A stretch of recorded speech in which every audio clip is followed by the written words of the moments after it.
Près des eaux paisibles, tu me conduis. Quand le monde s'agite et fait du bruit, sous les nuages portés par le vent, je retrouve la paix doucement. Le cœur léger, l'âme restaurée, ton amour m'apprend à respirer. Je laisse derrière moi les soucis, je dépose à tes pieds mes nuits. Sabbat délice, moment précieux, pause de paix offerte par les cieux. Et même lorsque tombe le soir, tu remplis mon âme d'espoir. Près des eaux paisibles, tu me conduis. Tu restaures mon âme aujourd'hui. Merci.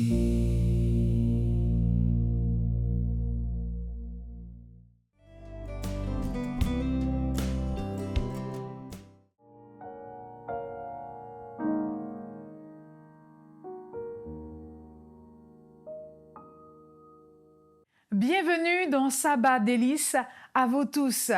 Heureuse de vous retrouver, un vrai espace de repos, de vérité, de rappel identitaire.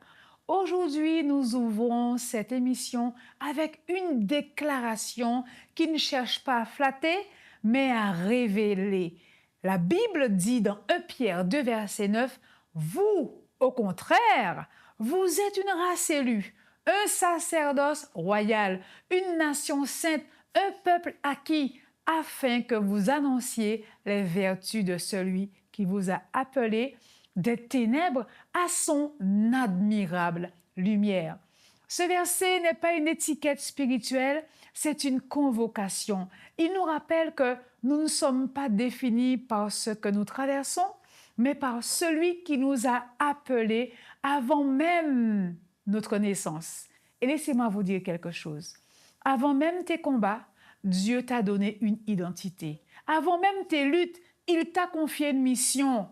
Race élue, tu n'es pas oublié. Sacerdoce royal, tu portes une autorité spirituelle. Peuple acquis, tu as de la valeur aux yeux de Dieu. Alors, en ce sabbat, ne viens pas seulement chercher du réconfort. Viens te souvenir de qui tu es. Que cette émission soit un moment de clarté, de repositionnement, de reconnexion avec ton identité en Christ. Bienvenue dans Sabbat délice et merci encore d'avoir choisi cette aventure avec nous. Sabbat délice, paix éternelle, ta présence me renouvelle.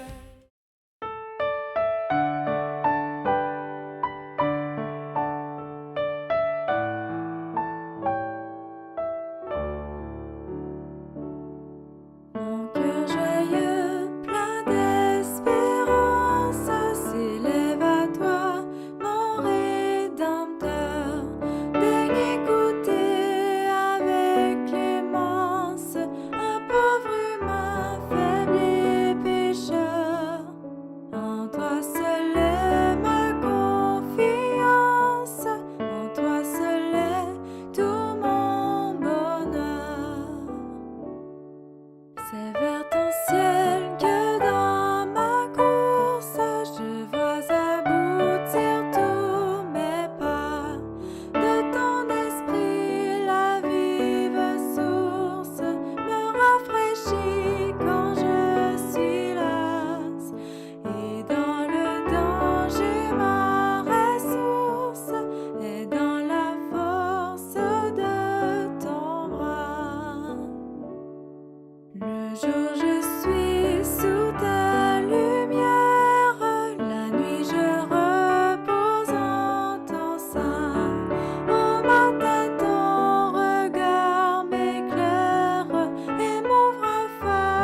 sabbat délice, paix éternelle, ta présence me renouvelle.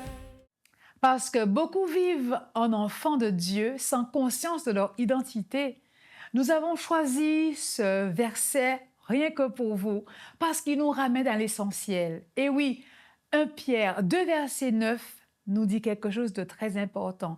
Il ne recommence pas par ce que tu dois faire, il commence par qui tu es. Ce verset est nécessaire parce que le monde passe son temps à nous étiqueter selon nos échecs, nos origines, nos blessures, nos performances.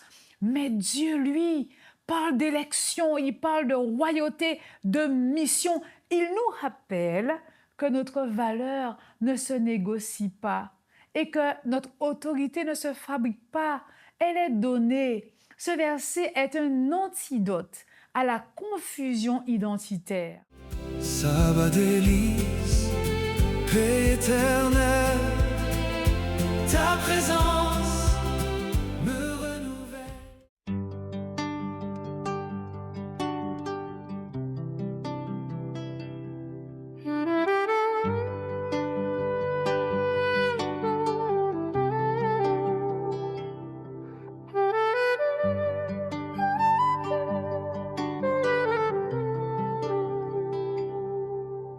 Je veux louer ton saint nom, Seigneur, raconter partout tes merveilles. Tu remplis mon cœur de bonheur, ta lumière éclaire mon réveil. Je cherche encore ta présence, chaque matin près de toi. Ton amour est mon espérance, tu conduis chacun de mes pas. Je n'oublierai jamais tes promesses, car tu demeures fidèle à jamais. Tu te souviens de ton alliance, de chaque parole donnée. À travers les siècles tu avances, ton amour ne peut changer. Tu conduis ton peuple avec tendresse, tu gardes ceux qui croient en toi. Je chanterai sans cesse ta fidélité, mon Dieu, mon roi.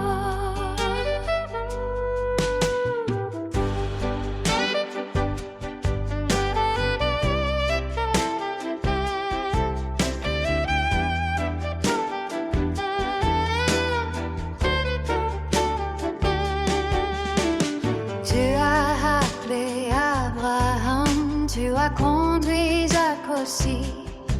Tu as gardé Jacob constamment, ton amour traverse les vies. Même lorsque la route est sombre, tu prépares déjà demain. Tu tiens chacun de nos nombres. Nous sommes dans tes mains. Tu te souviens de ton alliance, de chaque parole donnée. À travers les siècles tu avances, ton amour ne peut changer. Tu conduis ton peuple avec tendresse, tu gardes ceux qui croient en toi. Je chanterai sans cesse ta fidélité, mon Dieu, mon roi. Quand je doute, tu demeures. Quand je tremble, tu me portes. Quand je pleure, tu consoles. Ton amour demeure éternel. Tu te souviens de ton alliance, qui n'oublie aucun de tes enfants. Chaque promesse est une espérance qui éclaire le cœur des croyants. Je veux vivre pour te connaître, marcher chaque jour près de toi, que ma vie entière puisse refléter la gloire de mon roi.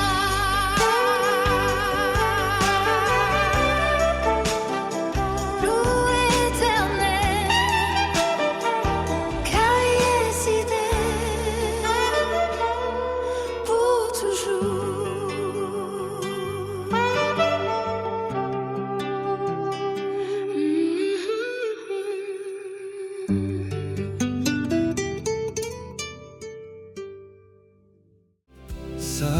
délices, paix éternelle, ta présence me renouvelle. Et oui, quand tu sais que tu es une race élue, tu arrêtes de mendier l'approbation. Quand tu sais que tu es un sacerdoce royal, tu comprends que ta vie a un impact spirituel. Nous avons réellement choisi ce verset parce qu'avant de réparer, de servir ou de témoigner, il faut se souvenir de qui nous sommes. Et c'est exactement ce que le sabbat permet, se repositionner dans l'identité que Dieu a déjà déclarée sur ta vie. Alors, fini la mauvaise estime de soi, fini le manque de confiance, fini tous ces mots négatifs sur soi. Dieu te rappelle ton identité en lui. Sabbat délice, paix éternelle, ta présence me renouvelle.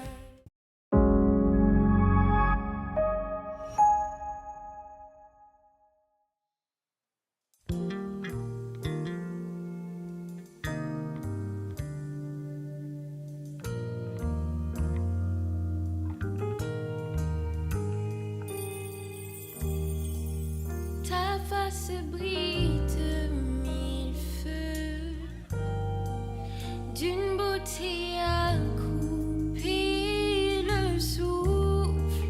Tu règnes au plus haut des cieux, entouré de grâce et d'amour.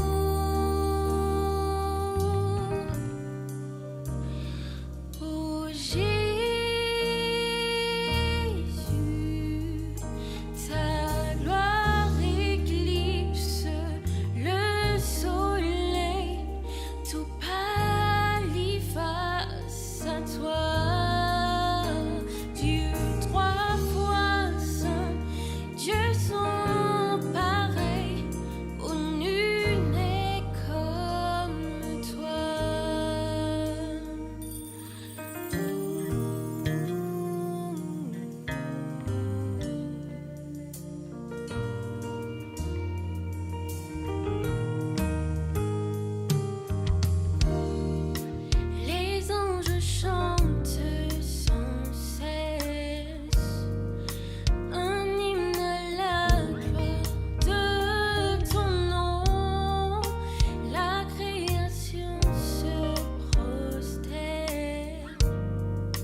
sabbat délice, paix éternelle, ta présence me renouvelle.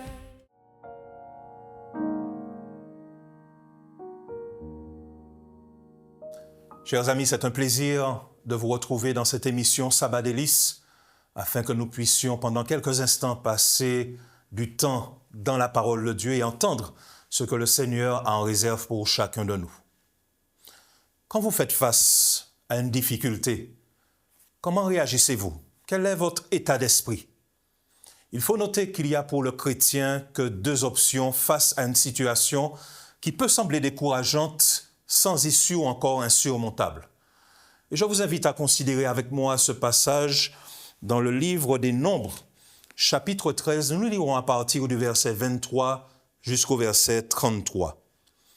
Ils arrivèrent jusqu'à la vallée d'Escol, où ils coupèrent une branche de vigne avec une grappe de raisin qu'ils portèrent à deux au moyen d'une perche. Ils prirent aussi des grenades et des figues. On donna à ce lieu le nom de vallée d'Escol à cause de la grappe que les enfants d'Israël y coupèrent. Ils furent de retour de l'exploration du pays au bout de 40 jours. À leur arrivée, ils se rendirent auprès de Moïse et d'Aaron et de toute l'assemblée des enfants d'Israël à Kadès dans le désert de Paran. Ils leur firent un rapport ainsi qu'à toute l'assemblée et ils leur montrèrent les fruits du pays. Voici ce qu'ils racontèrent à Moïse. Nous sommes allés dans le pays où tu nous as envoyés. À la vérité, c'est un pays où coule le lait et le miel, et en voici les fruits. Mais le peuple qui habite ce pays est puissant. Les villes sont fortifiées, très grandes. Nous y avons vu des enfants d'Anak. Les Amalécites habitent la contrée du Midi, les Hétiens, les Jébusiens, et les Amoriens habitent la montagne, et les Cananéens habitent près de la mer et le long du Jourdain. Caleb fit taire le peuple qui murmurait contre Moïse. Il dit, montons, emparons-nous du pays, nous y serons vainqueurs. Mais les hommes qui étaient allés avec lui dirent, nous ne pouvons pas monter contre ce peuple, car il est plus fort que nous. Ils décrièrent devant les enfants d'Israël le pays qu'ils avaient exploré. Ils dirent, le pays que nous avons parcouru pour l'explorer est un pays qui dévore ses habitants. Tous ceux que nous y avons vus sont des hommes d'une haute taille. Et nous y avons vu les géants, enfants d'Anak, de la race des géants. Nous étions à nos yeux et aux leurs comme des sauterelles. Le peuple d'Israël, qui est sorti d'Égypte, est maintenant sur le point de rentrer dans le pays promis par le Seigneur, Canaan. Mais juste avant, Moïse décide d'envoyer 12 espions pour explorer ce pays et au retour, le rapport donné n'est pas unanime.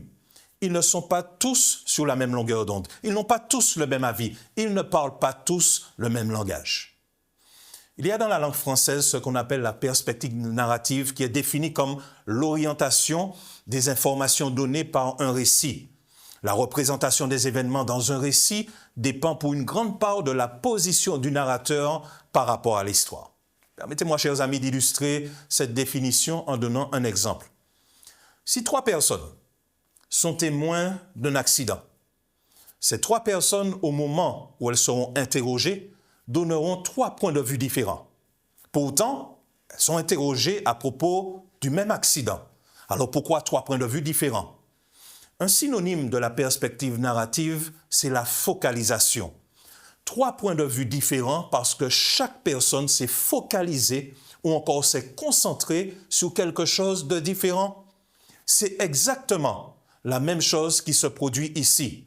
12 espions sont envoyés pour explorer le même pays, mais au moment de faire le rapport, il y a 2 perspectives différentes, 2 lectures différentes. D'un côté, une partie se focalise sur l'abondance du pays, un pays où coule le lait et le miel, et de l'autre côté, une autre partie des espions qui se concentre, elle, sur la menace en mentionnant des hommes plus grands et plus forts qu'il est impossible de battre. Remarquez que c'est une minorité, donc que 2 espions qui encouragent le peuple à aller de l'avant malgré la menace, et la majorité, donc 10 espions, qui disent de ne surtout pas y aller, que c'est perdu d'avance. Qu'est-ce qui fait que le rapport n'est pas le même? Chers amis, c'est une question de foi. La foi qui, par définition, selon le texte d'Hébreux chapitre 11, verset 1, est une ferme assurance des choses qu'on espère, une démonstration des choses qu'on ne voit pas. La foi qui s'oppose à la logique et au calcul humain, c'est un don de Dieu qui nous permet de voir ce qui est impossible de percevoir avec l'œil charnel. Oui, je parle de la foi qui permet de se focaliser, non pas sur l'environnement, non pas sur les circonstances, mais sur les promesses du Seigneur. Parce que Canaan était une promesse de Dieu et non un projet humain. Et de ce fait, Caleb et Josué étaient convaincus qu'en dépit des difficultés apparentes, c'est Dieu qui aurait le dernier mot. Quelles leçons tirer de ce passage de la Bible? Il y a ici, chers amis, les deux options que nous avons face aux difficultés et aux défis de la vie. Option 1, douter. Option 2, garder la foi. En d'autres termes, soit nous faisons partie du groupe des 10 espions qui a manqué de foi et en plus, en lisant la suite du texte, qui ont influencé le peuple à faire pareil, ou soit nous faisons partie du groupe des 2 espions, certes minoritaires, mais qui a continué de croire que le même Dieu qui les a délivrés de l'Égypte et de tous les obstacles qu'ils ont croisés en chemin était encore capable de faire pour eux un miracle. Aujourd'hui, quel groupe choisissez-vous? Oui, cher ami, quel groupe choisis-tu? Je nous recommande de faire partie de ceux qui gardent la foi. Nous vivons actuellement dans un contexte politique, économique et social sur le plan mondial où il y a 1001 raisons d'être découragé et de laisser tout tomber. Mes chers amis, gardez ceci à l'esprit. Les 10 espions avaient raison lorsqu'ils disaient que les hommes qu'ils ont vus à Canaan étaient plus forts qu'eux. Oui, c'est vrai, mais ils n'étaient pas plus forts que Dieu. Nos problèmes, nos défis, nos ennemis sont peut-être plus forts que nous, mais ils ne sont pas plus forts que Dieu. Alors gardons la foi et avançons par la foi, car le projet dans lequel nous nous sommes inscrits n'est pas un projet humain, c'est un projet divin, car je connais les projets que j'ai formés sur vous, dit l'Éternel, projets de paix et non de malheur, afin de vous donner un avenir et de l'espérance. Chers amis, soyons de bon courage. Le Dieu qui les a délivrés n'a pas changé. Il est encore présent avec nous. Il marche à nos côtés et nous permettra d'arriver jusqu'au bout du chemin. Que le Seigneur vous bénisse, qu'il vous garde et je vous souhaite à tous un bon sabbat délice. Sabbat délice, paix éternelle, ta présence me renouvelle.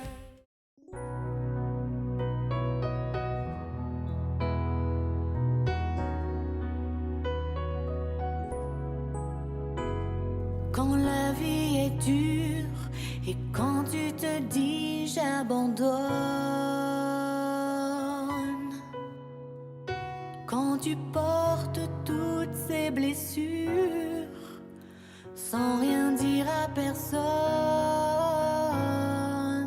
même si je ne sais pas tout ce que tu vis, même si c'est une montagne de défis, il y a quelque chose que j'aimerais te dire aujourd'hui. Si pour toi c'est important, pour lui ça l'est tout autant. Jésus veut te donner du repos, t'apaiser, partager tes fardeaux. Dans les heures de bonheur, comme au jour du malheur, si tu as des questions dans ton cœur, si pour toi c'est important, pour lui ça l'est tout autant.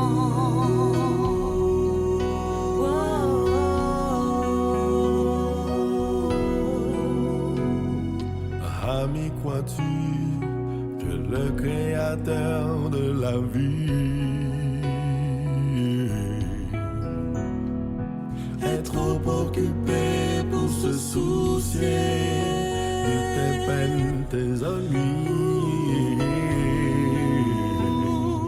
Il suit l'oiseau dans le ciel orageux Il entend les pleurs, même les plus silencieux. Oh, si tu savais, Si tu savais, tu es précieux à ses yeux. si pour toi C'est important. Pour lui, ça l'est tout autant. Jésus veut te donner du repos, t'apaiser, partager tes fardeaux Dans les heures de bonheur, comme au jour du malheur, si tu as des questions dans ton cœur. pour toi c'est important. Pour lui, ça l'est tout autant. Dans les heures de bonheur, comme au jour du malheur, si tu as des questions dans ton cœur. Pour toi, c'est important. Pour lui aussi, c'est important. Si pour toi c'est important. Pour lui, ça l'est tout autant.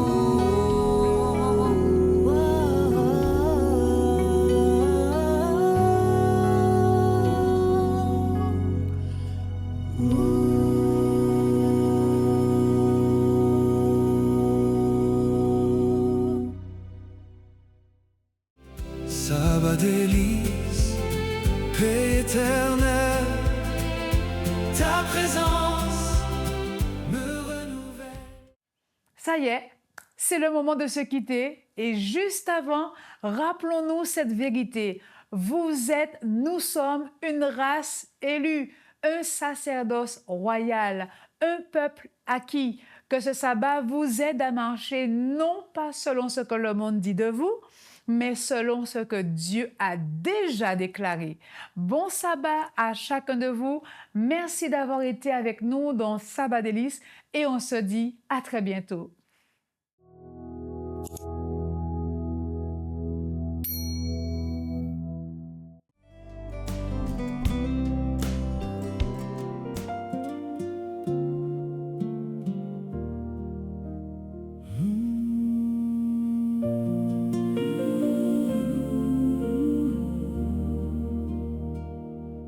Près des eaux paisibles, tu me conduis.